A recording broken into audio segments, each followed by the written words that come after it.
Ukitaka kuufahamu ulimwengu na hata ikafika mwishoni ukawa ni mmiliki wa ulimwengu, basi jitahidi katika maisha yako yote lazima ujilazimishe kuwa mwanafunzi. Tena lazima uwe ni mwanafunzi bora. Na kubwa zaidi ni ujue kwa nini umekuwa mwanafunzi. Katika maisha haya ukiwa mwanafunzi, ukijifanya mwanafunzi, basi kila mtu utakayekutana naye atakuwa ni mwalimu kwako. Na kila tukio utakalokutana nalo pia litakuwa ni mwalimu kwako. Hivyo hutoshughulishwa na mtu mmoja mmoja wala na baadhi ya matukio hayatakushughulisha kabisa katika maisha yako. Siku zote ukijifahamu kuwa wewe ni mwanafunzi, basi uchumi utakufundisha kitu kipya kila siku. Pia siasa itakufundisha vitu vipya kila siku. Pia jamii yote itakufundisha, wake kwa waume, Waislamu na wasiokuwa Waislamu watakufundisha.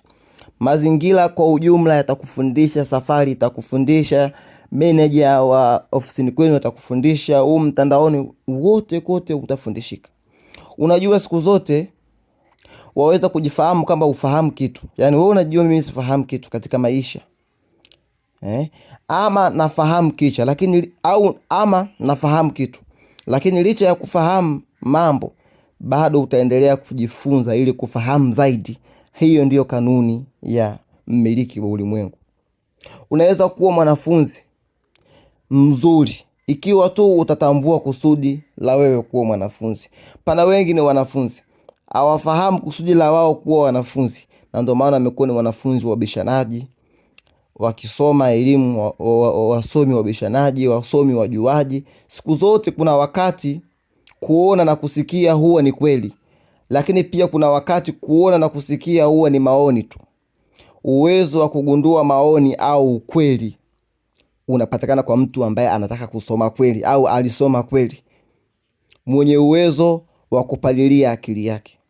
Unaweza kuwa mwanafunzi mzuri tu, lakini katika wanafunzi wako lazima chujio la ubongo wako liwe macho kuchaji muda wote na kuchuja kitu gani ambacho inapasa kikufunze na kitu gani ambacho inapaswa ukitie katika akili yako.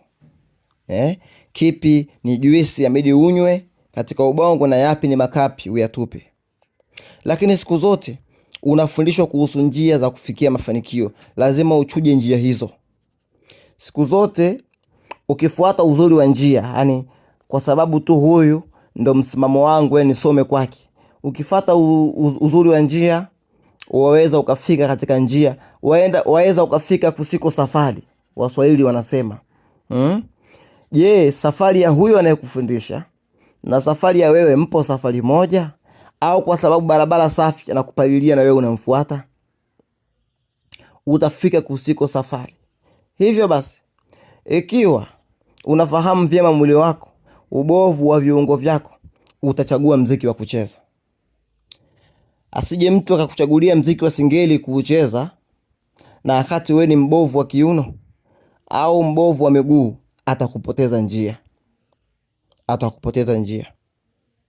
Siku zote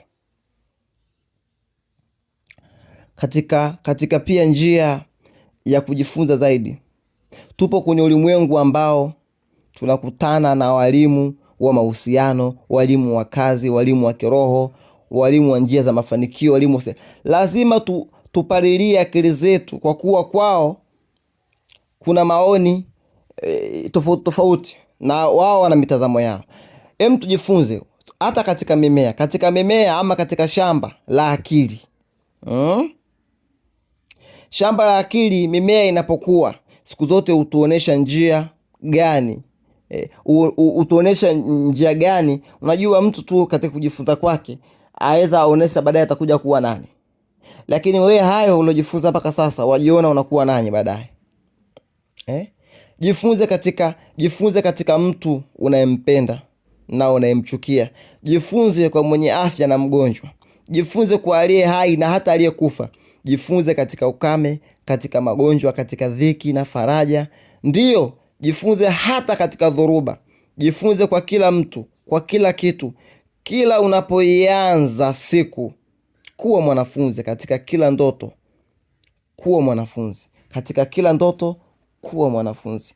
Wengi wataka kutimiza ndoto zako kuanza na kuwa mwalimu. Haiwezekani.